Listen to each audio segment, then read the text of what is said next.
यस्या भवद्भक्तजनार्तिहन्तु पितृत्वमन्येष्वविचार्यतूर्णम् स्तम्भेऽवतारस्तमनन्यलभ्यम् लक्ष्मीन्दुसिंहम् शरणम् प्रपद्ये।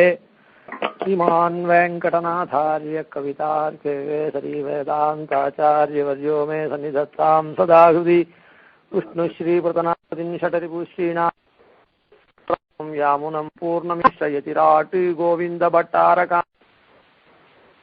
मुनिं कलिप्रमदनं श्रीकृष्णपादाभिदं श्रीगेश्वर केशवार्य कमलावासान् भजे केशवं केशवार्य कृपापात्रं दिशमादिगुणार्णवं श्रीशटार्यतीशानं देशिकेन्द्रमहं भजे। पद्ये निरवद्यानां नषद्यां गुणसम्पदां शरणं भवभीतानां षटगोपमुनीश्वरं श्रीमच्छटारि षटगोपयतीन्द्ररङ्गिकार्यात्मजा मुनिभिर्गुरुसार्वभौमैः सम्प्रेक्षितं करुणया पूर्णबोधं लक्ष्मीन्दुसिंहषटगोपमुनिं भजामः। वीररग्वीक्षटारादियतीशानपदाश्रयं वादूलवंशजल श्रीकृष्णदेशिकं श्रीरङ्गे चैतीन्दुना करुणया सौस्यादिप्रेक्षितं ख्यातश्री पादाम्बुजेन्दिरं दान्तिक्षान्तिदयादिविश्वगुणैर्भान्तं बुधाग्रेशनं श्रीमद्रङ्गषटारियोगनिपुतिं श्रेयोनिधिं संशये श्रीमच्छ्रीरङ्गपृथ्वीश्वर षटरिपुणा संयमीन्द्रेण दृष्टन्यस्तात्मानं नृसिंहे नरहरिषटजित्योगिने तु प्रसादात् प्राज्ञ श्रीरङ्गकारि प्रभो इतिपदे प्राप्तलक्ष्मीन्दुसिंहास्थानं सेवेयतीन्द्रं सकलगुणनिधिं वीररग्वीक्षटारिं श्रीरङ्गनाथषटगोपयतीन्द्रदृष्टं लक्ष्मीन्दुसिंहषटजित्करुणैकपात्रं श्रीरङ्गवीररघुराक्षटोपहृद्यं वेदान्तदेशिकयतीन्द्रमहं प्रपद्ये। श्रीमद्रङ्गषटारि संयमिवराल्लब्धागमान्तद्वयं श्रीमद्वीररघुद्वाद्यषटजित्पादारविन्दाश्रयं श्रीमद्वेदवदं सदेशिकते कारुण्यवीक्षास्पदं सेवे रङ्गधुरीणसाधनवशं नारायणं योगिनं श्रीमद्रङ्गषटारियोगिचरणन्यस्तात्मरक्षापरं श्रीमद्रङ्गषटारि वीररघुराट्लब्धागमान्तद्वयम् ईर्ष्याडम्बविवर्जितं शुभगुणैर्भान्तं महद्वंसजं वन्दे वत्सविभूषणं बुधवरं श्रीकृष्णमार्यं सदा वेदान्तदेशिकेतीन्द्रकटाक्षलब्धत्रय्यन्तसारमनवद्यगुणं बुधाग्र्यं नारायणाद्ययति दुर्यकृपाभिषिक्तं श्रीरङ्गनाथदिशेखरमाश्रयामः। केशवार्यकृपापात्रं दिशमादिगुणार्णवं श्रीशटार्यतीशानं देशिकेन्द्रमहं भजे रामानुजदयापात्रं ज्ञानवैराग्यभूषणं श्रीमद्वेङ्कटनाथार्यं वन्दे वेदान्तदेशिकं लक्ष्मीनाथसमारम्भां नाथयामुनमध्यमां स्मदाचार्यपर्यन्तां वन्दे गुरुपरम्परां यो नित्यमच्युतपदाम्बुजयुग्मरुग्मव्यामोहतस्तदितराणि तृणाय मेने अस्मन् गुरोर्भगवतोऽस्य दैकसिन्धोः रामानुजस्य शरणौ शरणं प्रपद्ये। मातापिता युवतयस्तनया विभूतिः सर्वं यदेव नियमेन मदन्मया नामाद्यस्य न कुलपतेरुगुणाभिरामम् श्रीमत्तदङ्ग्रिवलं प्रणमामि मूर्ध्ना भूतं धरस्य मदाह्वयभट्टनाथ श्रीभक्तिसारकुलशेखरयोगिवाहान् भक्ताङ्ग्रुरेण परकालयीन्द्रमिश्रान् श्रीमत्पराङ्कुशमुनिं प्रणतोऽस्मि नित्यं முன்னவினைகளமூங்கிற்குடியமுதன் பொன்னங்கழற் கமலப்போதிரண்டும் என்னுடைய சென்னிக்கணியாகச் சேர்த்தினேன் தென்புலத்தார்க்கென்னு கடவுடையேன் ஞான் நயந்தது பேரின்பமெல்லாம் பழுசென்னி நன்னினர்பால் ஷயந்தரு கீர்த்தி ராமானுசமுனிதாளின மேல் உயர்ந்த குணத்து திருவரங்கத் தமுதோங்கு மண்பால் எம்பும் கலித்துறை அந்தால் யோதை நெஞ்சமே சொல்லின் தொய்கொண்டு நடிப்போதுக்கு தொண்டு செய்யும் நல்லன்பரேத்த முன்னாவும் எல்லாம் எந்த நாவின் உள்ளே அல்லும் பகலும் அமரும்படி நல்கரு சமய வெல்லும் பரம ராமானுசாயுதன் விண்ணப்பமே தேசமெலாம் முகந்திடவே ஆதிரநாள் வந்து தோன்றி காசினி மேல் வாதியரை வென்று அரங்கர் கதியாக வாழ்ந்தருளும் எதிராஷா முன்பூசுரர்கோன் திருவரங்கத் தமுதனார் உன் பொன்னடி மேல் அந்தாதியாக போற்றி பேசிய நற்கலித்துறை 108 பாட்டும் பிழையவே எனக்கருள் செய் பேணி நீயே. அதாவது இந்த திருக்கார்த்திகை அனந்தரம் இப்போ தீபத் திருநாள் திருக்கார்த்திகை மகோத்சவம் நடந்ததே, அதிலிருந்து வைகுண்ட ஏகாதசி ராப்பத்துலாம் நடக்க போகிறது, அத்தியன உற்சவம்லாம். அதுக்கப்புறம் தையஸ்தம் வரையில் நமக்கெல்லாம் அனத்தியனம், அதாவது பிரபந்தம் சொல்லக்கூடாத காலம்.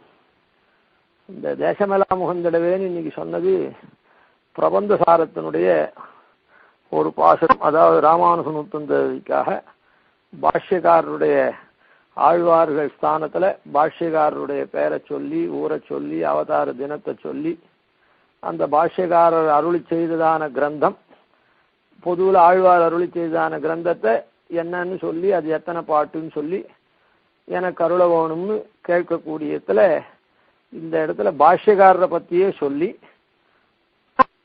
திருவரங்கத்தமுதனார் உண்மையில பண்ண அந்தாதிய 108 பாட்டை எனக்கு அருள வேண்டும் பிழையறவே. அதனால இந்த இடத்துல பிழையறவேன்னு சாதிச்சிருக்க, பிழை இல்லாத எனக்கு அந்த 108 பாட்டையும் அருள வேண்டும் அப்படின்னு. இந்த மேற்கொண்டு அந்த பாஷ்யக்காரருடைய குரு பங்கி ஹாரம் இருக்க, அந்த ஹாரத்தினுடைய நடுநாயகம் பாஷ்யக்காரர். அதுல இந்த பக்கம் இருக்கக்கூடிய ஹாரத்தில் இருக்கக்கூடிய பெருமாள் தொடக்கமா பாஷ்யக்கார் பர்யந்தமான ஆச்சாரியால் அனுபவிச்சுட்டு வரைச்சே விஷ்ணு ஸ்ரீ பிரசனாபதீன் அப்படின்னு 3 பேர் வைகுண்டவாசிகளையும், அதுக்கப்புறம் பூமியில் அவதரிச்சவாளை இப்போ மேல சட்டரிப்பு ஸ்ரீநாத பத்மேக்ஷணான் அப்படின்னு சொல்லக்கூடிய வரிசையில பத்மேக்ஷணான் நாம அனுபவிச்சுட்டு வரோம். உய்யக்கொண்டாருடைய தனியன் என்ன அப்படின்னு சொன்ன நமஸ்யாமரவிந்தாட்சம் நாதபாவே வியவஸ்திதம் சுத்தசத்வமயம் சௌரேஹே அவதாரம் இவாபரம். அதாவது நாதபாவே வியவஸ்திதம், நாதன் நாதன்னு சொன்னா இந்த இடத்துல ஸ்ரீநாதன் இவருடைய ஆச்சாரியன் இருக்காரே முற்பட்டவர் ஸ்ரீமன் நாதமுனிகள், அவர் அந்த நாதபாவம் அந்த ஸ்ரீமன் நாதமுனிகளுடைய பாவமாகப்பட்டது அவருக்கு நன்னெறியை உரைத்து உய்யக்கொண்டார்னு இவருக்கு அடைமொழி இருக்குன்னு சொன்னோம்ல, அந்த நாதமுனிகள் நம்மாழ்வாருண்டேந்து பெற்றதானே யோகத்தின் மூலமா பெற்றதானே அந்த சரணாகதி தத்துவம் இருக்குதே, அந்த சரணாகதி மார்க்கத்திலேயே அந்த நாதமுனிகள் ஊன்றினபடியே அவருடைய பாவத்தின்படியே நிலை நிற்பவர். நாதபாவே வியவஸ்திதம் சுத்தசத்வம் அயம் சௌரே. அதனால உலகத்துக்கெல்லாம் நாதனா இருக்கக்கூடிய அதான் அதிலே நிலை பெற்றவராய், உலகத்துக்கெல்லாம் நாதன்னா அதாவது சரணாகதி தத்துவம் உலகத்துக்கெல்லாம் பொதுவா உபயோகப்படும். அந்தணர் அந்தியர் எல்லையில் நின்ற அனைத்துலகும் நொந்தவரே முதலாக நுடங்கி அனன்யராய் வந்தடையும் வகை. அதனாலே அந்தணரும் பண்ணலாம், அந்தியர் அப்படின்னு சொல்லக்கூடிய பெருமாளால் ஜாதிகள் இருக்கே, அந்த 4 வர்ணங்கள் பிராமண க்ஷத்ரிய வைசிய சூத்ரன்னு அதெல்லாம் தாண்டியும் அந்தியரா இருக்கிறவா கூட அதை இது பண்ணலாம், அனுஷ்டிக்கலாம் ஆச்சாரியன் முகமாக. அந்தணர் அந்தியர் எல்லையில் நின்ன அனைத்துலகும் நொந்தவரே. இன்னும் ஒருபடி அது வருத்தம் கொண்டு பண்ணக்கூடியவாள் நமக்கு நல்மார்க்கம் கிடைக்க வேணும்னு வருந்த கொண்டு, அது இல்லாத திரியக்கெல்லாம் கூட பண்ணலாம். பசுர் மனுஷ்ய பக்ஷிவா ஏச்ச வைஷ்ணவ சம்சயாக தேனைவதே பிரயாசியந்தி தத்விஷ்ணோ பரமம் பதம். அதனால இந்த நாதன்னு சொன்ன உலகுக்கெல்லாம் நாதன், நாதனா இருக்கக்கூடிய அதான் நாதமுனிகளுக்கு பொதுவாகவே நாதமுனிகள்னு பேர் இருந்தாலும் இந்த சரணாகதி தத்துவத்தை அதாவது உலகுக்கெல்லாம் உபயோகப்படும்படியா இருக்கிறதுனால உலகுக்கெல்லாம் நாதனாகவும் இருக்கிறார். அந்த தன்மையிலே நிலை பெற்றவராய், அப்படிப்பட்டதான உயர்ந்த சரணாகதி சாஸ்திரத்திலே நிலை பெற்றவராய்.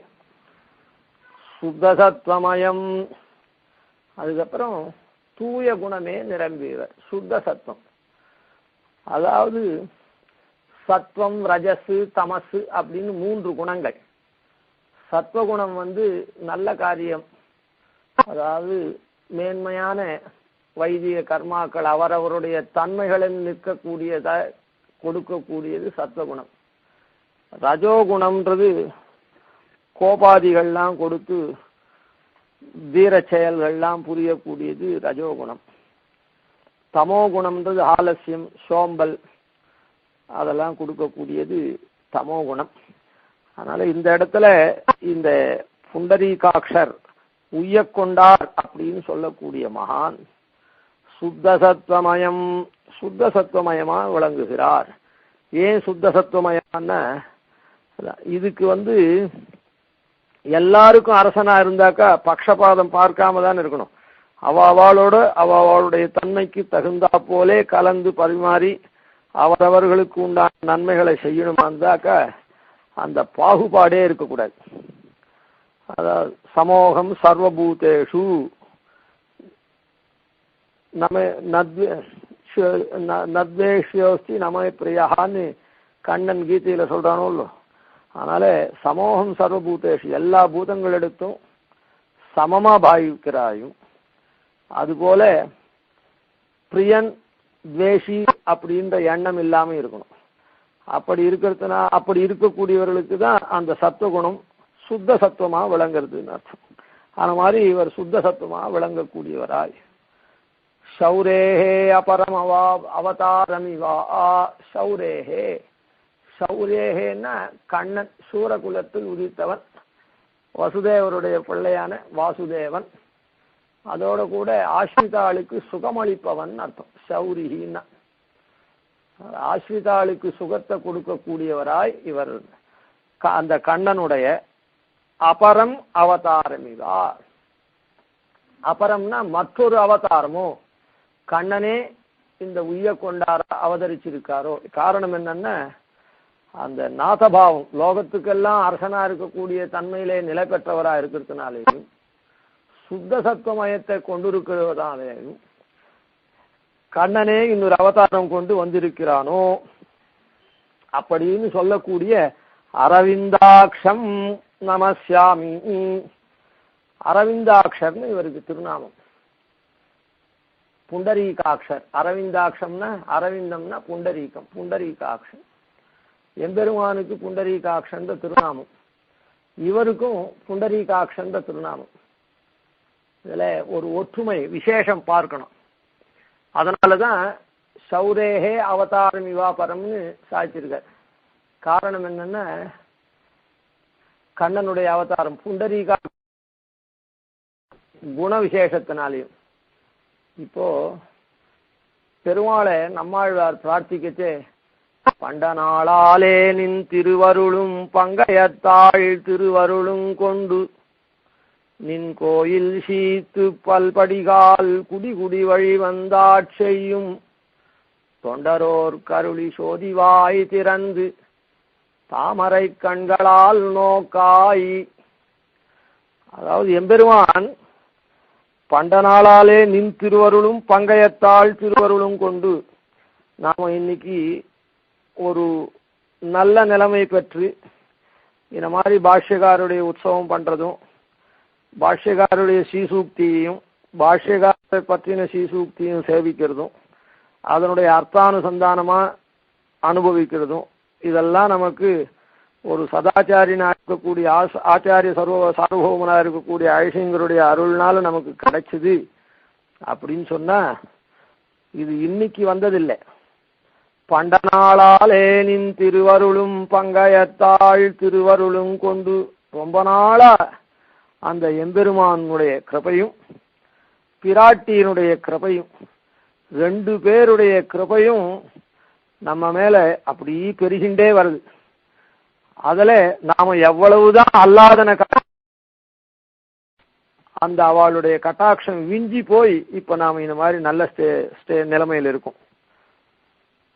நின் திருவருளும் கொண்டு அது எப்படின்னா நின் கோயில் சீத்து பல்படிகால் பெருமாளுடைய கோவிலை பெருக்கிறது, மெழுகிறது, கோலமிடுறது, இப்படியெல்லாம் பண்ணக்கூடிய கொஞ்சம் கொஞ்சமான கைங்கரியம். அதுக்கப்புறம் உத்தரோத்தரம் மேல் கொண்டு கைங்கரியம், உள்துறையில கைங்கரியம் பண்றது, நிர்வாக கைங்கரியம் பண்றது, இல்ல புஷ்ப மாலைகள்லாம் கொண்டு வருது, உற்சவாதிகள் பண்றது, இப்படி அதுக்கப்புறம் பர்ச்சாரிய கைங்கரியம் பண்றது, அர்ச்சக கைங்கரியம் பண்றது, இப்படியான ஒவ்வொருத்தருக்கும் ஒவ்வொரு கைங்கரியங்கள்லாம் கிடைச்சிருக்க. அந்த ஆரம்பத்துல முதல் கைங்கரியம் எது? கோயில் சீத்து, அந்த பெருமாள் கோவிலை சுத்தம் பண்றது.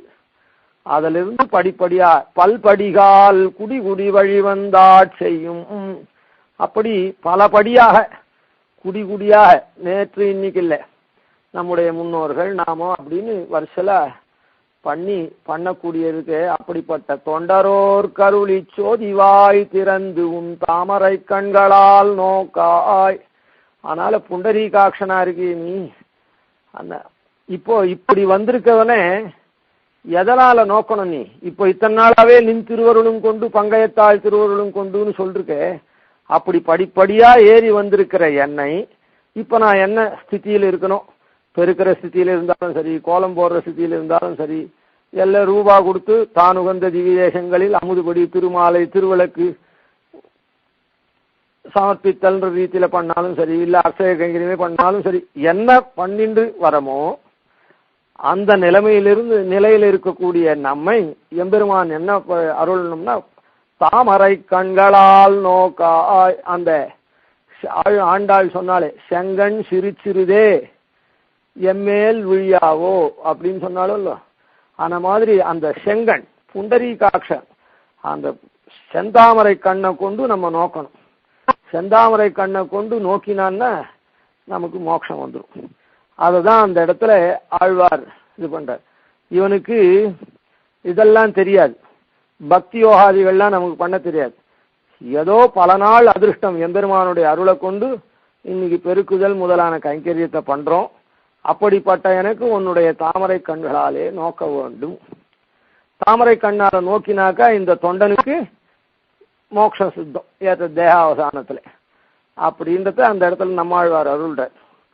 அதுக்கு மேலேயும் பிரசங்காத்து அதுக்கு குடிக்குடந்தாக்கம் செய்துன்னு அதுக்கு அடுத்த பாசுரத்துல, இது 9ஆம் பத்துல திருவாய்மொழி 9ஆம் பத்து 2ஆம் திருவாய்மொழியில வரக்கூடிய பாசுரம் 1, 2, 3ல. அந்த 2வது பாசுரத்துல குடிக்கிடந்தாக்கம் செய்து நின் தீர்த்த வடிமை குற்றேவல் செய்து உன் பொன்னடி கடவாதே வழி வருகின்ற அடியரோர் கருளி அப்படின்னு அந்த இடத்துல சாய்க்கிறேன். அந்த இடத்துல என்னன்னா குடிக்கிடந்தாக்கம் செய்து அவள்லாம் குடிகுடியா எம்பெருமானுக்கு கைங்கரியத்தையே பண்றவா. எப்படி? எம்பெருமான் இட்ட ஸ்ருதி ஸ்மிருதிர் மமை வாக்கியான்னு சொல்லக்கூடியதான கைங்கரியம் பண்ணக்கூடிய பரம பாகவதோத்தமர்கள். அவளுக்கு என்ன பண்ணணும்னா உன் பாத பங்கயமே தலைக்கணியாய் நம்மாழ்வார் சாய்க்கிறேன். அவாஸ்தானத்திலிருந்து அப்படிப்பட்ட எனக்கு உன் பாத பங்கயத்தை கதா புனசங்கரதாங்க கல்பக துவஜார விந்தாங்குஷ வஜ்ரலாஞ்சனம் திரிக்ரமா சரணாம்புஜத்வயம் மதிய மூர்தானம் அலங்கரிஷது.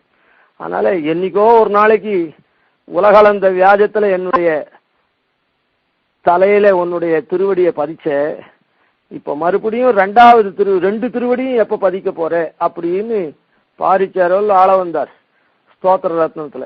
அது போல அவளுக்கெல்லாம் நின் பாத பங்கயமே தலைக்கணியாய் உன்னுடைய பாத பங்கஜத்தை தலைக்கு அணியாக சூட்ட வேண்டும் அப்படின்னு சொல்ற. அதனால ஒண்ணுமே தெரியாத நமக்கெல்லாம் செந்தாமரை கண்ணை கொண்டு நோக்கணும். அவளுக்கெல்லாம் நன்னா தெரிஞ்சு சுத்தி ஸ்மிருதி மமை வாக்கியான்னு பண்ணக்கூடிய பரமை காந்திகள் விஷயத்துல இந்த மாதிரி பாத பங்கயத்தை வைக்கணும். ஏன்னா அவளுக்கு உண்டானது. அதுக்காக மோட்சத்துல தாரதமியம் இல்லை, மோட்சத்துல எதுவுமே தாரதமியம் இல்லை. அங்க போனா விட்டு எல்லாருக்கும் ஒரே இதுதான். ஆனா அவளுடைய நிலைமையில அவா பிரார்த்திக்கிறத கொண்டு இங்க விஞ்ஞாபிக்கிறார் ஆழ்வார், விண்ணப்பம் பண்ற. அதுக்கப்புறம் கிடந்த நாள் கிடந்தா எத்தனை காலம் கிடத்தி உன் திருவுடம்பசைய தொடர்ந்து குற்றேவல் செய்து தொல்லடிமை வழிவரும் தொண்டரோர் கருளி தடங்கொள் தாமரை கண் விழித்து நீ எழுந்தும் தாமரை மங்கையும் நீயும் இடங்கொள் மூலகும் தொழையிருந்தருளாய். இப்போ முதல் பாசுரத்தினால அறிவியலிகளா சாமானிய கைங்கரியத்தை பெருமாளுடைய அருள்னால பெற்றவர்கள் என்ன பேரு பெற வேண்டும், அதாவது எப்படி பெருமாள் அனுகிரகிச்சா அவனுக்கு அந்த பரமபதம் வரும் சொன்னார். 2வது பரமைகாந்திகளா பஞ்சகால பிரக்கிரியில பஞ்சகால பாராயணாளா இருக்கக்கூடிய சுவாமிகள் பிரார்த்திக்கக்கூடிய விஷயத்தை சொன்னார். அவாவா பிரார்த்திக்கிறது தானே.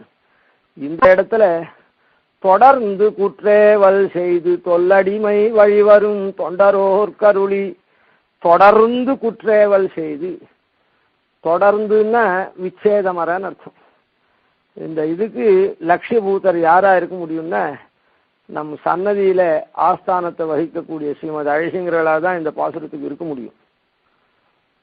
தொடர்ந்து குற்றேவல் செய்து அந்த எம்பெருமானுடைய நியமனானுசாரமாவே இந்த ஆஸ்தானத்தை ஸ்வீகாரம் பண்ணிண்டு அந்த எம்பெருமானையே கையில எப்பவும் எடுத்துண்டு ஊர் ஊரா சஞ்சாரம் பண்ணி அவர் போனா இவரும் போறார், இல்லை இவர் நின்றா அவரும் நிற்கிறார். அப்படியாக அவளுடைய ஸ்திதியெல்லாம் இருந்து பண்ணி தொடர்ந்து குற்றேவல் செய்து தொல்லடிமை வழிவரும் தொண்டரோர் கருளி தொல்லடிமைன்னு சொன்னார். அந்த இடத்துல அவள்லாம் குடிக்கிடந்து ஆக்கம் செய்து நின் தீர்த்த வடிமை குற்றேவல் செய்து. தீர்த்த வடிமைனா அங்க ஸ்ருதி ஸ்மிருதியில எப்படி சொல்லியிருக்கோ அதுபடிக்கு ஆக்ஞானு பாலனம் பண்றவாள்னு அர்த்தம்.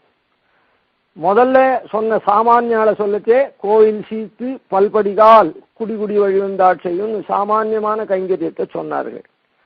இந்த இடத்துல தொல்லடிமை வழிவரும். தொல்லடிமைனா பழவையான வடி. நான் உனக்கு பழவடியேன்.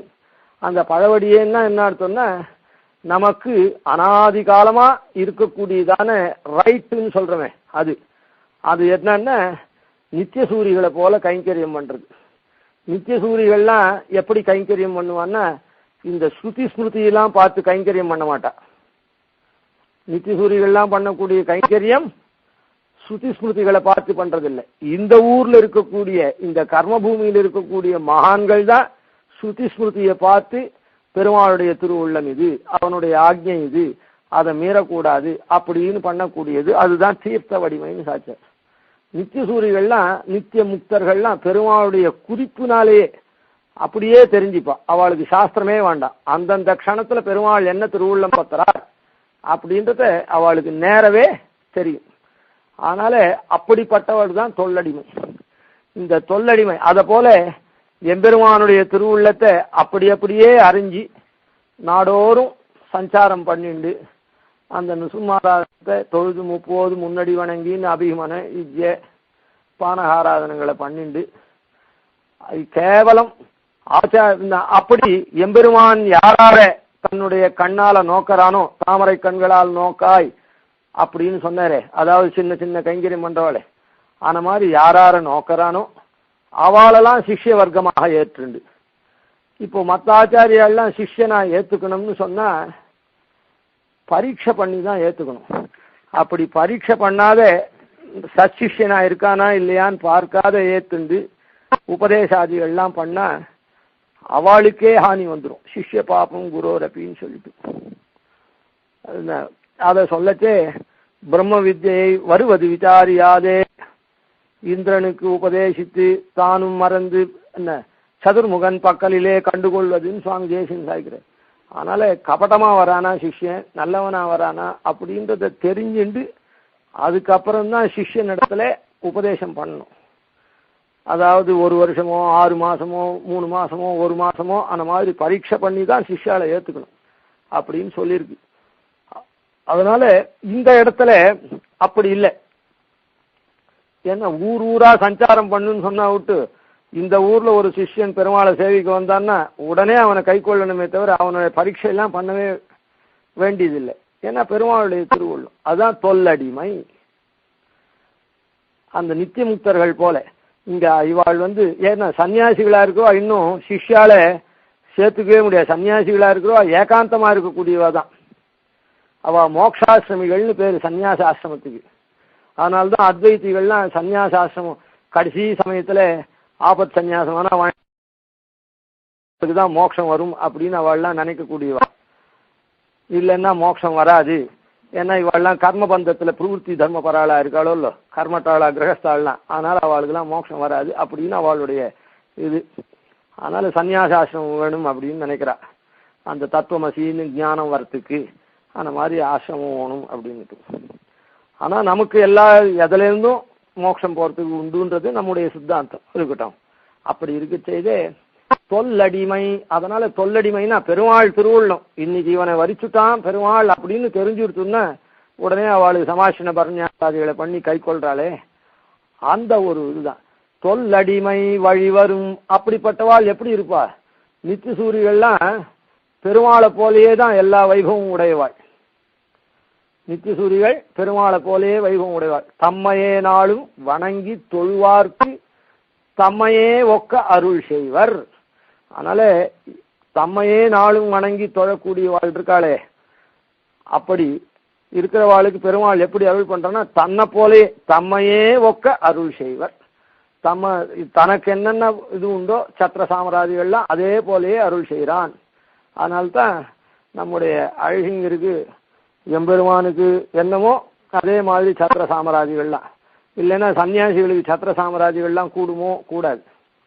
அந்த பெருமாளுடைய திருவாராதனம், அந்த பெருமாளுடைய நியமனாசாரிய எல்லா இடத்துலையும் எழுந்தருளி இது மாதிரி சிஷ்யால உஜ்ஜீவனம் பண்றதுனால, அதனால இவாளுக்கு அழகிங்கர்களுக்கு ஒண்ணுமே கிடையாது. அதாவது பெருமாளால் ஆட்கொள்ளப்படுறான், உடனே இவா பெருமாள் இடத்துல அவனை வைஷ்ணவனாக்கி அப்படியே பெருமாளுடைய விபூதியில ஒத்தனா சமர்ப்பிச்சு அவனுடைய திருவடியில பெருமாளை சேர்ந்தவனா சமர்ப்பிச்சு விடுறான். அதனால தொல்லடிமை வழிவரும் தொண்டரோர் கருளி, அப்படிப்பட்ட தொண்டரோர் கருளி என்ன பண்ணணும், அவளுக்கு என்ன மாதிரி அருள் பண்ணணும் அப்படின்னு சொன்ன, இடங்கொள் மூ உலகும் தொழையிருந்தருளாய், இந்த மூ உலகமும் தொழும்படியா இருக்கணும், அப்பதானே எல்லாரையும் ஆட்கொள்ள முடியும். அதனால இடங்கொள் மூ உலகும் தொழையிருந்தருளாய். அதனால முதல்ல சாமான்யமா இருக்கிறவாளை தாமரை கண்களால் கோவில பெருக்கி இறுக்கி பண்ணி அந்த மாதிரி இருக்கக்கூடிய பக்குவ நிலை வந்த எங்களை, அந்த மாதிரி இருக்கக்கூடிய ஜனங்களை தாமரை கண்ணால நோக்கணும். பரமைகாந்திகளாயிருந்து ஸ்ருதி ஸ்மிருதியில சொல்லக்கூடிய சதாச்சாரத்தை வலுவாத பண்ணக்கூடிய பஞ்சகால பாராயணர்களுக்கு உன் திருவடியை பிரசாதிக்கணும். அவாவாளுடைய நிலைமையில கேட்கிறா, எல்லாம் ஒண்ணுதான் கேட்கிறா. ஒருத்தன் சாதம் போடுன்றான், ஒருத்தன் தவியாரன் அன்வைக்கிறேன்றான், எல்லாம் ஒண்ணுதான், சாதம் சாப்பிட்டேன்றான், ஒருத்தன் தவியாரன் அவாவாளுடைய பாஷையில அவவா சொல்றான். அத போல இவருக்கு என்னன்னா தொல்லடிமை பண்ணக்கூடிய வாழ்க்கை, தொடர்ந்து குற்றேவல் பண்ணக்கூடிய வாழ்க்கை இந்த மூ உலகமும் தொழும்படி, அதாவது யாரார ஆட்கொள்றானோ அவளெல்லாம் சேர்த்து இது பண்ணணும் இல்ல. அதனால எம்பெருமான் மூ உலகம் தொழும்படியா அருள வேண்டும் அப்படின்னு ஆழ்வார் அங்க பிரார்த்திச்சிருக்கார். அதுல இப்ப நமக்கு என்ன அப்படின்னு சொன்ன, தாமரை இந்த சரணாகதி பண்ணக்கூடியவன் சரணாகதன் இருக்கானே, இவன் நல்ல ஞானவானும் சரணாகதி பண்றா, ஸ்வனிஷ்டையும் பண்றா, உத்தி நிஷ்டையும் பண்றா, ஆச்சார நிஷ்டையும் பண்றா, ஞானத்தெல்லாம் பெற்று. ஆனா அஜ்ஞானிகளும் பண்றாளோ சாதாரண மனுஷர்கள் எல்லாமும். அதனால பெருமாள் எப்படி புண்டரீகாட்சனாயிருந்து அவளுக்கெல்லாம் சேவை சாய்க்கணும் கண்ணாலே. அதனால தான் இந்த சரணாகதி மார்க்கத்தை நாதமுனிகள் நேர்ந்து ஸ்ரீமன் நாதமுனிகள் நேர்ந்து படுத்த புண்டரீகாட்சர்னு இவருக்கு திருநாமம். நாதமுனிகள் ரெண்டுத்தையும் உபதேசம் பண்ணார், முன்னமே சொன்னோம். அதனால்தான் இவருக்கு நன்னறியை அவர் குறைத்த உய்ய கொண்டார்னு அந்த அடைமொழி சாதிச்சிருக்கார். நாதமுனிகள் உய்ய கொண்டாருக்கு சரணாகதி யோகத்தை பண்ணார், குருகை காவலப்பனுக்கு பக்தி யோகத்தை பண்ணார். ரெண்டுத்தையுமே அவர் உபதேசம் பண்ணார். ஆனா இவர் ஒன்னுத்தையே உபதேசம் பண்றவரானதால இந்த இடத்துல சரணாகதி ஆரம்பம் எங்க, அதாவது ஒரு நீரா, அதான் ஒரு கால ஆரம்பம் புண்டரீகாட்சர் இடத்துல. அதனால இவருக்கு புண்டரீகாட்சன்ற திருநாமம் அதனால பெருமாளுடைய திருநாமமே இங்கேயும் இவருக்கு இருக்கு. அதனாலதான் கண்ணனுடைய மறு அவதாரமும், கண்ணன் ஆட்சிகளுக்கெல்லாம் கூட இருந்து எல்லாத்தையும் அனுபவிச்சு அவள்லாம் உந்தன்னோடு ட்ரோமேயாவும் உந்தன்னோடு உறவேல் நமக்கு இங்கொழிக்க ஒழியாது அப்படின்லாம் சொன்னாலே, ஆன மாதிரி சாமானிய ஜனங்களுக்கும் அருள் பண்றவனானதுனால அதை போல இந்த புண்டரீகாட்சரும் இந்த சரணாகதி சாஸ்திரத்தை இந்த இடத்துல மணக்கால் நம்பிக்கை ஆளவந்தாருக்கு சொல்லு அப்படின்னு சொல்லி, எத்யபி நாதமுனியினுடைய ஆக்ஞையா இருந்தாலும் இவருக்கு வயசானதுனால இவர் என்ன பண்ணார்னா தன்னுடைய சிஷ்யரா இருக்கக்கூடிய மணக்கால் நம்பிக்கையின் இடத்துல அந்த மாதிரி விஞ்ஞாபிச்சுட்டு இவர் திருநாட்டுக்கு எழுதிட்டார். அதனால மணக்கால் நம்பியை நியமிச்சுட்டு திருநாட்டுக்கு எழுதினார். இப்போ அதனால இவருக்கு புண்டரீகாட்சர் உய்ய கொண்டார் திருநாமம். புண்டரி நமஸ்யாமரவிந்தாட்சம் மாதபாவே வியவஸ்திதம் சுத்த சத்வமயம் சௌரேஹே அவதாரமிவாபரம். இந்த இடத்துல சட்டரிபு ஸ்ரீநாத பத்மேக்ஷனான் அப்படின்னு இவா மூணு பேரையும் ஒரு இதுவா சமுதாயமா சேர்த்திருக்கா. காரணம் என்னன்னா, இந்த நம்மாழ்வார்ந்த தொடங்கின அந்த இது யோக தசையில வந்து அதுக்கப்புறம் புண்டரீகாட்சர் வரையில் அப்படியே வந்தது. இப்போ ஆளவந்தாருக்கு சொல்லக்கூடியவர் யாருன்னா ராமமிஸ்ரர், அதுக்கு அடுத்து இருக்கக்கூடிய மணக்கால் நம்பி. அதனால இவா 3 பேரையும் ஒரு பகுதியா தொகுதியா சேர்த்து 3 பேரையும்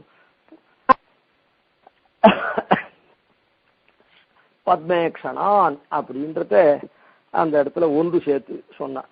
சட்டரிப்பு ஸ்ரீநாத பத்மேக்ஷனான். அதுக்கு மேல இருக்கக்கூடியவர் ராமம். ராமம் ராமம்னு இவரை தனியவே படிச்சிருக்கு, இவரை யாரோடையும் சேர்க்கல. ராமரை அப்படின்னு பஜே வணங்குகிறேன்னு. ஏன் இவரை தனிய படிச்சிருக்குன்னா, இவர் ஆச்சாரியனை இவனை படிக்கி ஆளவந்தாருக்கு இவர் உபதேசம் பண்ணினார். ஆளவந்தார்லேருந்து அது ஒரு தனிய பெருக்கா போறதுனால இவரை தனியவே படிச்சிருக்கார்கள். ராமம் அப்படின்னு 2வது வேற்றுமை விபக்தி தித்தியா விபக்திய சொல்லிட்டு இருக்கு. இவருக்கு தனியன் என்ன அப்படின்னா, அனுஜித க்ஷமாயோகம் அபுண்யஜன பாதகம் அஸ்பிருஷ்டமதராகந்தம் ராமம் துரியமுபாஸ்மஹே. இவர் மணக்கால் அப்படின்னு, மணக்கால்னு ஊரு ஸ்ரீ கிராமத்தினுடைய பேர். அந்த ஊர்ல அவதரிச்சதுனால மணக்கால் நம்பி அப்படின்னு இவருக்கு. இவருடைய திருநாமம் ராமமிஸ்ரர். மிஸ்ர சப்தம்ன்றது பூஜ்ய வாச்சகம். ராமன் திருநாமம் ராமமிஸ்ரர். இவரை தேசிகன் சாய்க்கிட்டே அனுஜித க்ஷமாயோகம் அபுண்யஜனபாதகம் அஸ்பிருஷ்டமதிராகந்தம் ராமம் துரியமுபாஸ்மஹே. அதாவது இவரை 4வது ராமனா சொல்லுகிறார். உய்ய கொண்டாரே புண்டரீகாட்சனா இருக்கக்கூடிய சந்தாமரை கண்ணனா இருக்கக்கூடிய கண்ணனே மறு அவதாரம் எடுத்தானோன்னு சொன்னாரல்ல, அத போல இந்த இடத்துல இந்த 4வது ராமனா, ஏற்கனவே 3 ராமர்கள் பெருமாள் அவதாரம் எடுத்திருக்கான். தசாவதாரத்துல 3 ராமனா, பரசுராமன், ராமன், பல்ராமன், பரசுராமன், ஸ்ரீராமன், பல்ராமன் அப்படின்னு 3 ராமர்கள் அவதாரம் பண்ணதுனால இந்த இடத்துல 4வது ராமனா அவதாரம் பண்ணினார் அப்படின்றத இந்த இடத்துல சொன்னார். அதனால சாக்ஷான் நாராயணோ தேவா கிருத்வா மர்த்தியமயுனும் மக்னான் உத்தரத்தே லோகான் காருண்யா சாஸ்திரபாணினான்னு, இந்த நாராயணனே தான், சாட்சாத்து நாராயணனே தான் லோகத்தை உத்தரிப்பிக்கிறதுக்காக சாஸ்திரமாகிற கைகளை கொடுத்து மர்த்தியமயுந்தனும் இந்த மனுஷ சரீரத்தை எடுத்துட்டு ஆச்சாரியனா விளங்குறான்னு சொல்றது தகுந்தா போல அந்த சாஸ்திரத்தை அனுகுணமாக அப்படியே ஒருத்தர் நாதமுனியா அவதரிச்சார், நாதனா அவதரிச்சார். அதுக்கப்புறம் ஒருத்தர் புண்டரீகாட்சனா கண்ணன் எம்பெருமானோ என்னமோ சர்வலோகத்துக்கும் நாதனா இருக்கக்கூடியவனா அவதரிச்சார் ஒருத்தர். அந்த எம்பெருமானே அவரா வந்து அவதரிச்சார். ஒருத்தர் கண்ணன் போல, ஒருத்தர் ராமர் போல அவதரிச்சிருக்கார்ன்றது இதுல இருந்து தெரியுது. அனுஜித க்ஷமாயோகம். இந்த மணக்கால் நம்பியினுடைய பெருமை என்ன அப்படின்னு சொன்ன, புண்டரீகாட்சர் உய்ய கொண்டார். நாதமுனிகளுடைய விருப்பத்தை நிறைவேற்ற முடியல. நாதமுனிகள் திருநாட்டுக்கு எழுந்தருளுக்கே ஆள வந்தார் 8 வயசு. அதனால உய்ய கொண்டார் இடத்துல சொன்னார். அவரும் பண்ண முடியல, தகுந்த சமயத்துல உபதேசம் பண்ணுன. அதனால நாதமுனிகள் பேரனாரா இருக்கக்கூடிய ஆளவந்தாருக்கு உய்ய கொண்டாருடைய சிஷ்யரா இருக்கக்கூடிய மணக்கால் நம்பி தான் உபதேசம் பண்ணார். அதுதான் இவருடைய இது. மணக்கால் நம்பியினுடைய பிரபாவம். உய்ய கொண்டாருக்கு 2 குமாரத்திகள். பிரபாவம்னா எல்லாத்தையும் நாம சொல்லல, அந்த ஆச்சாரியனிடத்தில் இருக்கக்கூடியதான குரு பக்தி உய்ய கொண்டாருக்கு எப்படி நாதமுனிகளுடைய தேவியார அங்க தேவிகளை அங்க அழிச்சுட்டு போச்சு, அந்த நாதமுனிகளுடைய சொசுர கிரகமா இருக்கக்கூடிய மாமனார் இல்லத்துல முற்றத்துல பழையது போட்டு சாட்டாலும் தன்யோஸ்மி அப்படின்னு சொல்லிட்டு எப்படி சந்தோஷமா சாப்பிட்டுட்டு வந்தாரோ, அத போல இந்த இடத்துலயும் மணக்கால் நம்பிக்கை ஒரு ஆச்சாரிய பக்தியை சொல்லக்கூடிய ஒரு விஷயம் இருக்கு. அதாவது உய்ய கொண்டாருடைய தேவிகள் பரமபதிச்சா விட்டு இந்த உய்ய கொண்டார் திருமாளிகளை மணக்கால் நம்பியே தளிகையெல்லாம் பண்ணி அது மாதிரி திருமணப்பள்ளி கைங்கரியத்தையும் பண்ணியிருந்தார். உய்யக்கொண்டாருக்கு 2 குமாரத்திகள். அந்த ஏதோ காவிரிக்கு சென்று அங்கே ஏதோ ஒரு விழா மாதிரி எல்லாரும் அவ்வா சாதம் எடுத்துன்னு போய் அங்கே காவிரி கரையில் நீராடி, காவிரியில் நீராடி கரையில் அந்த கட்டு சாதத்தெல்லாம் சாப்பிட்டுட்டு வர ஒரு பிரகரணத்தில் மணக்கால் நம்பியை துணைக்கு அனுப்பிச்சார். திரும்பி வரைச்சே அவள்லாம் அந்த கூட்டத்தில் எங்கேயோ கொஞ்சம் வழி மாறிட்டா அந்த 2 குழந்தைகளும். அப்புறம் மணக்கால் நம்பி அவளை தேடி பிடிச்சி அழிச்சுட்டு வரைச்சே நடுவில் ஒரு சின்ன வாய்க்கால், அந்த வாய்க்காலில் அந்த குழந்தைகளால் இறங்க முடியாத கொஞ்சம் தவிச்சா மாதிரி இருந்தது. உடனே மணக்கால் நம்பி தான் அந்த வாய்க்காலில் குறுக்கப்படுத்துண்டு தம் முதுகு மேலே நடந்து போகும்படியா பண்ணினார் அந்த குழந்தைகளை. அதுக்கப்புறம் திருமாளிகையில ஆச்சாரிய திருமாளிகையில கொண்டு வாசல்ல விட்டுட்டு போய் நீராடிட்டு வரத்துக்குள்ளேயும் உய்யக்கொண்டார் கேட்டு போற உகந்தருளினார். அப்படி ஆச்சாரியனுக்கு கைங்கரியம் பண்றதில்லை, ஆச்சாரியனை சேர்ந்தவர்களுக்கு கைங்கரியம் பண்ணும். பிருத்திய பரிச்சாரக பிருத்திய இதிமாம் ஸ்மரலோகநாதா.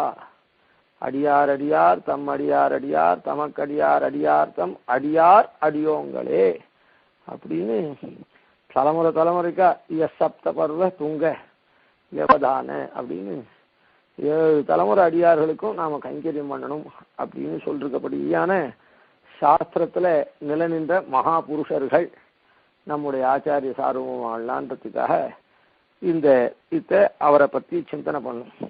அனுஜித க்ஷமாயோகம். முதல்ல அந்த இவர் இருக்காரு பரசுராமர், அவர் என்னன்னா பொறுமையே இல்லாதவர். க்ஷமான்னா பொறுமை, அந்த பொறுமையே கைவிட்டவர் பரசுராமன், முதல் ராமன்.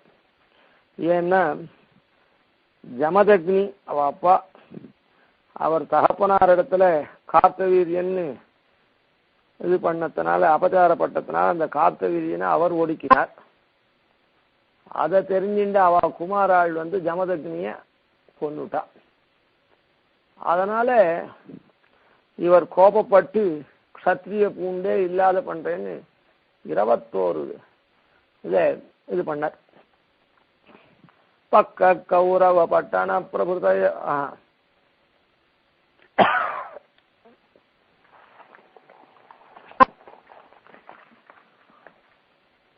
क्रोधाग्निजमदग्निपीतनभवं सन्तर्पयिष्यन् क्रमात् अक्षत्रामिह सन्ततक्षय इमां त्रिसप्तकृत्वः क्षितिम्. இந்த பூமியில 21 தலை அந்த ராஜாக்களை அழிச்சு க்ஷத்ரிய பூண்டே இல்லாத பண்ணிடுறேன் அப்படின்னு அந்த கோபத்தை பண்ணவர். அதுக்கப்புறம் ராமனும் சீதா விவாகம் பண்ணிட்டு திரும்பி வரச்சே அயோத்திக்கு எழுந்தருளச்சே மிதிலாபுரியிலிருந்து இவர் எதிரம்பு கோத்தவர். இப்படி இவர் பொறுமையை கைவிட்டவர், அனுஜித க்ஷமா. ஆனா இந்த மணக்கால் நம்பி இருக்காரே அனுஜித க்ஷமா யோகர், அதாவது பொறுமையை கைவிடாதவர், அதாவது மிகவும் சாந்தராய் இருக்கக்கூடியவர். அதுக்கப்புறம் 2வது ராமர் என்ன பண்ணார் அப்படின்னு சொன்ன, புண்ணிய ஜனம்னு அரக்கர்களுக்கு பேர், ராட்சசாளுக்கு. புண்ணிய ஜனம்னா புண்ணியத்தை பண்ணக்கூடிய ஜனம் அப்படின்ற அர்த்தத்துல மகான்களுக்கெல்லாம் வரும். ஆனா புண்ணிய ஜனம்னு ரூடியா சொல்லணும்னு சொன்னாக்கா அது அரக்கர்களுக்கு பேர், ராட்சசாளுக்கு புண்ணிய ஜனம்னு ஒரு பேர். புண்ணியம் பண்ணக்கூடிய ஜனங்கள் புண்ணிய ஜனம் அப்படின்னு விக்கிரகம் சொல்லி சொன்னாக்கா மகான்களுக்கு வரும்.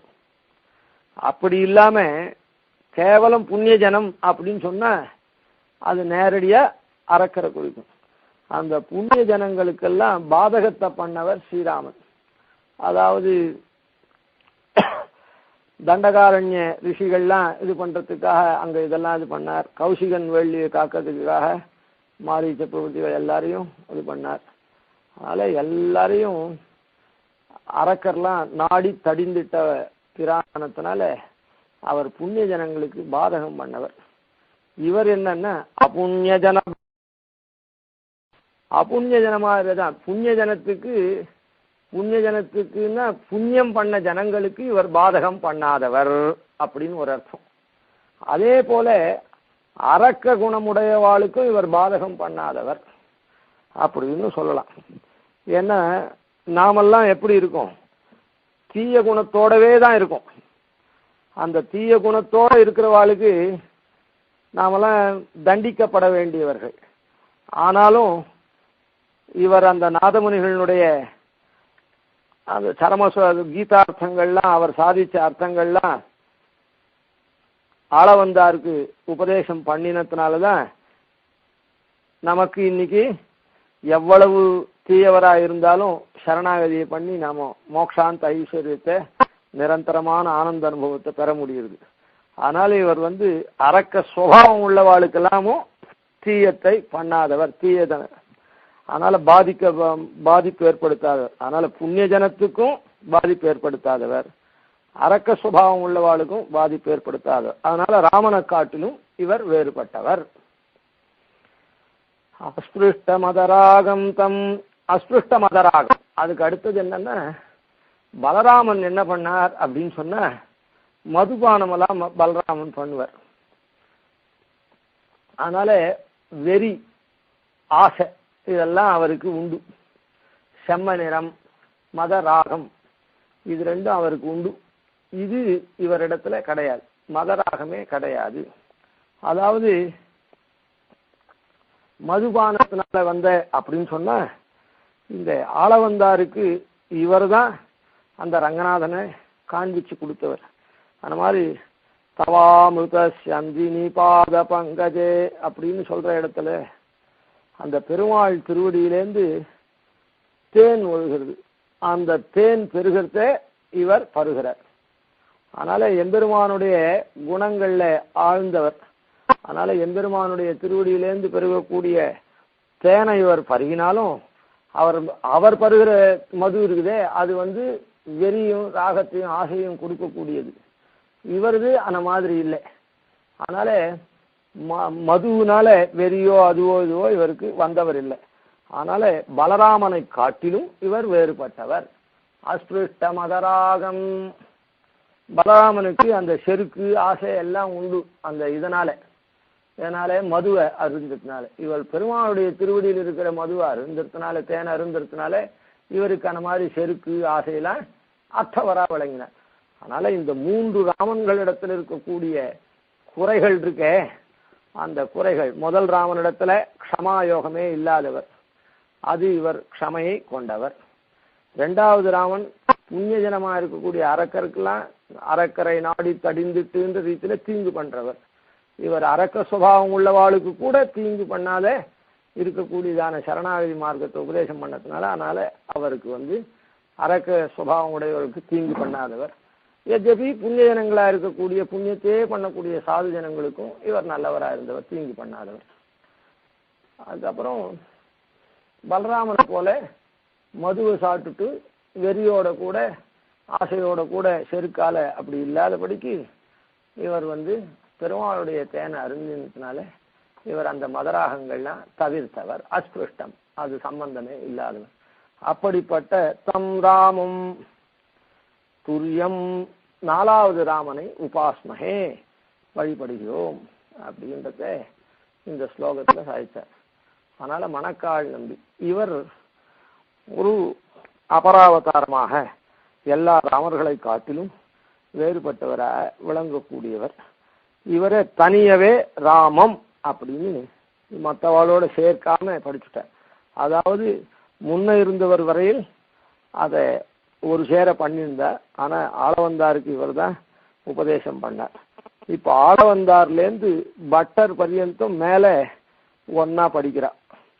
யாமுன பூர்ணமிஸ்ரயதிராட் கோவிந்த பட்டாரகான் இந்த 5 பேருக்கும் ஏன் ஒன்னா படிக்கிறா அப்படின்னு சொன்னா அதை இன்னைக்கு சொல்லிடுறோம். யாமுனாச்சாரியர் இந்த மணக்கால் நம்பி யாமுனாச்சாரியர் என்ன பண்ணார், ஆளவந்தாருடைய வைபவம் தான் இப்ப சொல்லணும். ராமம் யாமுனரை பத்தி தான் அடுத்தது சொல்ல போறோம். அந்த ஆளவந்தாருடைய தனியன் என்னன்னா, விகாரே யாமுனம் தீர்த்தம் சாது பிருந்தாவனே ஸ்திதம் நிரஸ்தஜிம்மகஸ்பல்சே யத்ர கிருஷ்ண கிருதாதரஹா அப்படின்னு அவருடைய தனியன். அதுக்கு முன்னே இந்த மணக்கால் நம்பி ஆளவந்தார் என்ன பண்ணார் அப்படின்னு சொன்னா, யாமுனாச்சாரியர்னு அவருக்கு திருநாமம். யமுனை துறைவன். நாதமுனிகள் தன்னுடைய குடும்பத்தோட கூட வடதேச யாத்திரை போய் கண்ணனுடைய க்ஷேத்திரங்கள்லாம் அனுபவிச்சு சேவிக்கணுன்றதுக்காக எழுதி அந்த யமுனா நதியில அனுஷ்டானாதிகள்லாம் பண்ணச்சு. இது கண்ணன் ராசக்கிரீடையெல்லாம் பண்ணின இடமாச்சே கோபிகளோட. இப்படிப்பட்ட உயர்ந்த தீரம் யமுனா தீரம். அப்போ தனக்கு ஒரு பேரன், அதாவது பிள்ளையோட சஞ்சாரம் போயிருக்கார். அதனால பிள்ளைக்கு ஒரு பிள்ளை பிறந்தாக்கா யமுனை துறைவன் அப்படின்னு பேர் வைக்கணும் அப்படின்னு சங்கல்பிச்சிருந்தார். அதுபடியே வந்ததுனால பிள்ளை பிறந்ததுனால யமுனை துறைவன் யாமுனாச்சாரியர் திருநாமத்தை இட்டார். அதுக்கப்புறம்தான் அவர் சீக்கிரம் தாத்தாவானதுனால சீக்கிரம் பரமபதத்தினால உய்ய கொண்டார் மூலமா மணக்கால் நம்பி வழியாக மணக்கால் நம்பி இவருக்கு உபதேசம் பண்ணும்படியான பிராப்தம் ஏற்பட்டது. இவர் அதி பால்யத்திலே மேதாவியா இருந்தார். மகாபாஷ்ய பட்டர் அப்படின்னு ஒருத்தர் இடத்துல சாஸ்திரங்கள்லாம் வாசிச்சிருந்தார். அந்த இதுல ஆக்கியாழ்வான்னு ஒரு பெரிய பண்டிதர், எப்படி ராஜாக்கள்லாம் இந்த குறுநில மன்னர்கள்லாம் கப்பம் வசூல் பண்றாளோ அதை போல அவர் பெரிய பண்டிதராக இருந்து மற்ற சாமானிய பண்டிதர்கள் இடத்தெல்லாம் கப்பம் மாதிரி வசூல் பண்ணிட்டு வந்திருந்தார். அந்த ரீதியில இந்த மகாபாஷ்ய பட்டருக்கும் கப்பம் செலுத்தும்படி ஒரு ஓலை அனுப்பிச்சிருந்தார். அதை ஆள வந்தார், நம்ம ஆச்சாரியனை இந்த மாதிரி பண்றதா. மறுபடியும் இந்த இடத்துலயும் அந்த ஆச்சாரிய பிரதிபத்தி, நம்ம ஆச்சாரியனை இன்னொருத்தர் கப்பங்கட்டுன்னு சொல்லி இவர் கட்டுறதா அப்படின்னு சொல்லி, நீர் போக வேண்டாம், நானே அந்த இவரோட வாக்கியார்த்தம் பண்ணி கப்பம் கொடுக்க முடியாது. ஏன்னா கீழ்பட்டவனா இருந்தா தானே கப்பம் கட்டணும். வாக்கியார்த்தம் பண்ணி ஜெயிச்சுட்டாக்கா கப்பம் கட்ட வேண்டாமே அப்படின்னு சொல்லி இது பண்ணார். உடனே அதுக்கு மகாபாஷ்ய பட்டர் சம்மதிச்சார். இவருக்கு ஆள வந்தார்னு ஒரு திருநாமம், அதுக்காக அந்த கதையை சுருக்கமா விஞ்ஞாபிக்கிறார். அதனால இவர் உடனே பதில் எழுதி அனுப்பிச்சார். ராஜசபைக்கு ராஜா சபையை கூட்டினா அந்த ஆக்கியாழ்வான் வந்தார். வந்தா இவர் என்ன பண்ணார்னா, பல்லக்க வரவழைக்க சொல்லி ராஜா கிட்ட அனுப்ப சொல்லி அதில் ஏறி போனார். ஆடம்பரமா போனார். அப்போது என்ன சிறு பிள்ளையா இருக்கான், பல்லக்கில் ஏறி வர அப்படின்னு அப்பவே அவருக்கு ஒரு மாதிரியான ஒரு ஆக்கியாழ்வானுக்கு கொஞ்சம் இது. ஏத்தன் மத்தியில ராஜாவும் ராணியும், ராஜாவுக்கு என்னன்னா, நம்முடைய மகாபாஷ்ய பட்டர் இந்த மாதிரி தோத்துற போறாரு இந்த சிறு பிள்ளை வந்ததுனால அப்படின்னு ஒரு இது. ஆனா ராணிக்கு இந்த தேஜஸை பார்த்துட்டு இவர் ஜெயிச்சுடுவார் அப்படின்னு சொன்னார். அப்படியா இருந்ததுன்னா ராஜாவுக்கும் ராணிக்கும் அதுல ஒரு பந்தயம் வந்தது. பந்தயம் வரைச்சே அவ என்ன பண்ணனா, பாதி ராஜ்யத்தை உனக்கு கொடுத்துட்றேன், நீயே ஏகதேசமா ஆண்டுக்கலாம் அப்படின்ற மாதிரி ராஜா அது பந்தயத்துல வச்சா. சதஸ் நடக்க ஆரம்பிச்சது. அவர் என்ன பண்ணார் அப்படின்னு சொன்னா, ஆக்கியாழ்வான் இவர் சிறு பிள்ளையானதுனால நீயே முதல்ல எதனா சாமான்யமா எதனா சொல்லு, அதுக்கப்புறம் நாம விசாரத்துல போவோம், சாஸ்திர விசாரத்துல அப்படின்னு சொல்லி பிரதிஜை பண்ணார். நீ எதனா ஒன்று சொல்லு, நான் அதை இல்லைன்னு சொல்றேன். நீ இருக்குதுன்னு சொன்னா நான் இல்லைன்னு சொல்றேன், நீ இல்லைன்னு சொன்னா இருக்குதுன்னு சொல்றேன். முதல்ல அதாவது இவருக்கு எவ்வளவு இருக்குதுன்னு டெஸ்ட் பண்ணி பார்க்கறதுக்காக, சோதனை பண்ணி பார்க்கறதுக்காக இந்த மாதிரி ஒரு விளையாட்டா ஒரு இத்த ஆரம்பிச்சார் வாக்குவாதத்தை. ஆளவந்தார் என்ன பண்ணார் அப்படின்னு சொன்ன, அவர் தான் சொல்லிட்டாரே, நீ உண்டுன்னு சொன்னா நான் இல்லைன்னு சொல்றேன், நீ இருக்குதுன்னு சொன்னா அதான் இல்லைன்னு சொன்னா நான் இருக்குதுன்னு சொல்றேன்னு சொன்னாலும் இல்லை, பிரதிஜை பண்ணாலும் இல்லை. அந்த ரீதியில உன்னுடைய அம்மா மலடி, ராஜா சார்வபௌமன் இல்லை, ராஜபத்னி பதிவிரதா, அதான் ராஜா சார்வபௌமன், ராஜபத்னி பதிவிரதா அப்படின்னு சொன்னார்.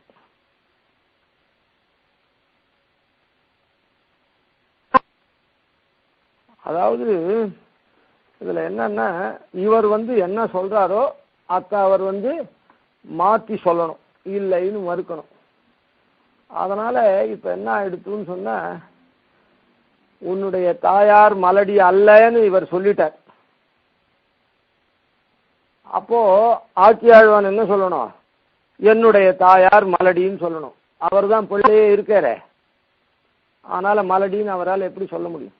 தொன் மாதா ந வந்தியான்னு இவர் சொல்லிட்டா உடனே என்னுடைய மாதா வந்தியைன்னு மலடின்னு சொல்லணும். அதே மாதிரி ராஜா சார்வபௌமன் அப்படின்னு இவர் சொன்னார். ராஜா சார்வபௌமான்னு சொன்னா ராஜா சார்வபௌமன் இல்லைன்னு சொல்ல முடியுமோ? இல்லைன்னு சொன்னா முதல் சிரச்சேதம் நிச்சயமா இருக்கும். அதனால எப்படி அவனை சார்வபௌமன் இல்லைன்னு சொல்றது? எதனா குறை இருந்தா கூட சொல்ல முடியுமோ? சொல்ல முடியாது. அதுக்கு அடுத்தது ராஜபத்னி பதிவிரதான்னு சொன்னாக்கா அவ பதிவிரதை இல்லைன்னு ஸ்தாபிக்கணும். ராஜபத்னி பதிவிரதை இல்லைன்னு சொன்னா அதனுடைய அனர்த்தம் எவ்வளவு, அது பதிவிரதை இல்லைன்றது எப்படி ப்ரூவ் பண்றது, எவ்வளவு தர்ம சங்கடம். அதனால அவர் ஒண்ணுமே வார்த்தை சொல்லலை. ஆக்கியாழ்வார் ஆள வந்தார் மாதிரி 3 கேள்வி கேட்டார். இது அதுக்கப்புறம் எப்படி சமாதானம் இவரே சொன்னார் அப்படின்னு குரு பரம்பரையில சொல்றார். என்ன சொல்றாருன்னா, அதாவது காக்க வந்தியா கதலி வந்தியான்னு காக்கா ஒரே குஞ்சு பொறிக்கும். அதுக்கப்புறம் கதலி வாழை மரம் இருக்கு, அது ஒரு கொலை தள்ளும். ஆனாலும் இது ரெண்டுத்துக்கும் வந்தியா மலடுன்னு லோக விவகாரம்.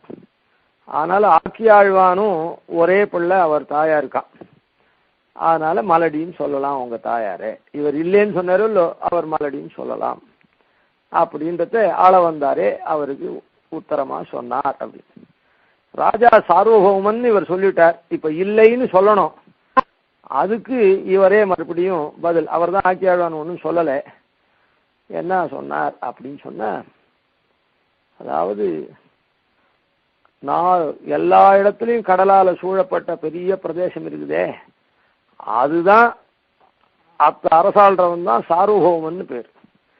ஏகதேசத்துல ஒரு பூமியை ஆள்றவன் ராஜான் தான் பேர். அதனால சார்வபௌமன் சொன்னாக்கா கடல் சூழ்ந்த பகுதி மொத்தத்தையும் ஆளணும், அவன் தான் சார்வபௌமன். அதனால இந்த ராஜா சோழ தேசத்துக்கு மாத்திரம் அதிபதியானதுனால அந்த கடலால சூழ்பட்டுல ஏகதேச பாகத்துல இருக்கிறதுனால சார்வபௌமன் இல்லைன்னு சொல்லலாம். அப்புறம் சரி, அதுவும் சரியா போயிடுது. ராஜபத்னி பதிவிரதான்னு சொன்னாரே, பதிவிரதை இல்லைன்னு சொல்லணுமோ இல்ல. இப்போ அவர் என்ன சாதிச்சார்னா, அதாவது கன்னிகாதானம் பண்ணி கொடுக்கச்சே ஒரு இது இருக்குது மந்திரம், விவாக காலத்துல சொல்லக்கூடிய மந்திரம் இருக்குது. அதுல என்ன சொல்றதுன்னா, முதல்ல இந்த கன்னிகையே சோமன்ற தேவனாகப்பட்டவன் அபிமானிக்கிறான். அதுக்கப்புறம் கந்தர்வன் அப்படின்றவன் அபிமானிக்கிறான். 3வது அக்னி தேவத்தை அபிமானிக்கிறான். அதனால சோம கந்தர்வ அக்னி இவா 3 பேருக்கு அப்புறம்தான் இப்படிப்பட்ட இந்த பொண்ணை மனுஷனான உனக்கு நான் 4வதா தரேன் அப்படின்னு அந்த கன்னிகாதான பிரகரணத்துல வேத மந்திரத்தினுடைய அர்த்தம். அதனால முதல்ல அவள்லாம் அபிமானம் இந்த தேவதைகள்லாம் கொண்டிருக்கிறதுனால, அதுக்கப்புறம் இந்த ராஜாவுக்கு இந்த ராணி கல்யாணம் பண்ணிட்டு இருக்கிறதுனால இது அவ பதிவிரதை அன்று அப்படின்னு சொல்லலாம் சாஸ்திர ரீதியா அப்படின்னு அதை சாதிச்சாரா. அதுக்கப்புறம் இதை பார்த்துட்டு அந்த ராணி ராஜா இந்த யமுனை துறைவர் தோத்துடுவார்னு சொல்லிருக்கார் ஆக்கியாழ்வான் இடத்துல. ஆனா ராணி ஜெயிச்சுடுவான்னு சொன்னா பந்தயம் வச்சாலோ இல்லோ, அந்த ராணி தான் முதல்ல ஆள வந்தீரோ, என்ன நீ ஆள வந்தீர் அப்படின்னு. அதாவது ராணி சொன்னதை மெய்ப்பிச்சுட்டாரோ இல்ல, அதனால ராணி இப்போ அவளுக்கு இதுவா வந்துருச்சு. ஆனா அந்த பாதி ராஜ்யத்தை அப்புறம் இவருக்கே அந்த ராணி கொடுத்துட்டா. இந்த ராஜ்ய பரிபாலனத்தை தான் பண்ணியிருந்தார் யாரு, ஆள வந்தார். இந்த அந்த கதைக்கும் இதாச்சு. அதே சமயத்துல ஆச்சாரியனுடைய பக்தி மகாபாஷ்ய பட்டரை ஆக்கியாழ்வானிடத்துல காண்பிச்சு கொடுத்து கப்பம் கட்டாதபடிக்கு தன்னுடைய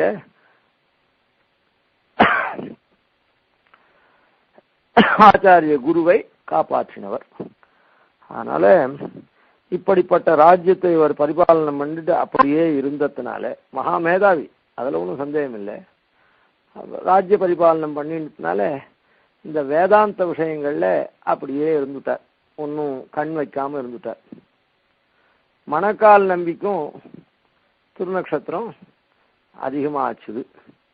அதனால நாம இந்த ஆச்சாரியனுடைய நியமனம், பிராச்சாரியன் உபதேசம் பண்ணுன்னு சொன்னதை நாம பண்ணணுமே அப்படின்றதுக்காக இந்த ராஜாவை எப்படி நாம போய் பார்க்கிறது, என்ன அதுக்கு உத்தி மார்க்கம் என்ன அப்படின்னு யோஜனை பண்ணச்சே அந்த இடத்துல நேர பார்க்க முடியாது அப்படின்னு சொல்லி ஒரு உபாயத்தை சொன்னார்கள். அதாவது ராஜாவுக்கு தூதுவளை கீரை பிடிக்கும்.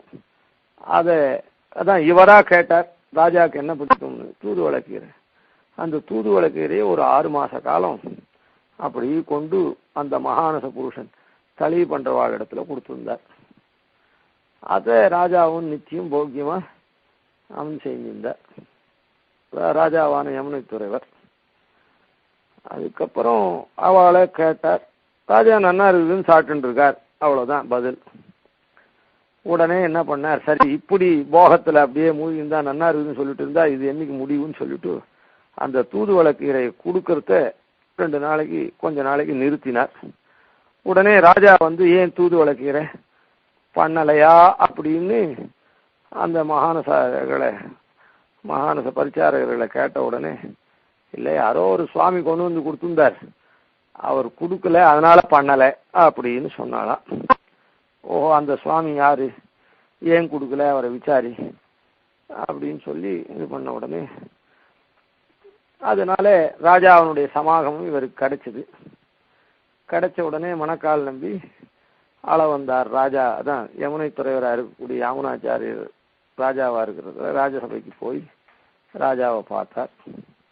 என்ன உனக்கு வேணும், நீ இந்த தூதுவளை கீரையை நிச்சயம் கொடு அப்படின்னு ராஜா உத்தரவிட்டார். இவர் என்ன பண்ணார் அப்படின்னா, நான் வந்து உன்னிடத்துல இருந்து வாங்கிட்டு போக வரல, உன்னிடத்துல கொடுக்க தான் வந்திருக்கேன் அப்படின்னு அந்த ராஜாவை பார்த்து விண்ணப்பம் பண்ணார். என்ன கொடுக்க போறேன், உங்க தாத்தாவுடைய தனம் என்னிடத்துல இருக்குது, அத்தை உன்னிடத்துல கொடுக்கறதுக்கு தான். எனக்கு நீ என்ன பண்ணணும்னா, நான் எப்ப வந்தாலும் உன்னுடைய பார்வைக்கு உன்னோட பேசும்படியா நீர் அனுகிரகம் பண்ணணும். அதாவது உத்தரவு பிறப்பிக்க வேணும், ராஜசேவர்கள் தடுக்க கூடாது. அதுபடியே இவர் எப்ப வேணாலும் வரலாம்ன்ற ரீதியில சொன்னார். அதுக்கப்புறம் இவர் வந்து கீதையெல்லாம் உபதேசம் பண்ணார். இந்த கீதையை உபதேசம் பண்ணி கடைசியில சரம ஸ்லோகார்த்தத்தையும் உபதேசம் பண்ணார். சரம ஸ்லோகார்த்தத்தை உபதேசம் பண்ணி இது ஒண்ணு, அதுக்கப்புறம் இந்த நிதி தான், இன்னொரு பெரிய நிதி ஸ்ரீரங்கத்துல இருக்கிறது அப்படின்னு பெரிய கோவிலுக்கு அழைச்சிட்டு போய் பெரிய பெருமாளை சேவை பண்ணி வச்சார். அதுக்கப்புறம் ஆள வந்தாரும் இப்படி நம்முடைய பூர்வாச்சாரியாளுடைய தனம் இருக்க செய்தே நாம இத்தனை நாள் இதுகாரம் இழந்துட்டோமே அப்படின்னு கொஞ்சம் கொஞ்சமா விரக்தி ஏற்பட்டு சன்னியாசத்தையே வாழ்ந்து ஸ்ரீரங்கம் பெரிய கோவிலே இருந்துட்டு சம்பிரதாய பிரவர்த்தனத்தை பண்ணார். இதுக்கு மேல இந்த தனியனுடைய அர்த்தம் ஆளவந்தாருடைய வைபவங்களை நாளை உபன்யாசத்துல நாம தொடருவோம். கவிதார்க்கிக சிம்ஹா குணசாலினே ஸ்ரீமதே வெங்கடேஷாய வேதாந்த குரவே वादित्य पञ्चाननाराक्रमा श्रीमान् वेङ्कटनाथाम्बुवि श्रीरामानुजसुद्धान्तनुद्धारणदुरन्तरादिवंशटगोपाख्ययतीन्द्रो जयताद्भुवि आदिवंशटगोपादीन् यतिवर्यान् भजे निशम् श्रीरङ्गपूर्वषडजित्यतीशानपदाश्रयम् श्रीवत्सवंशतिलकं वन्दे श्रीकृष्णदेशिकम्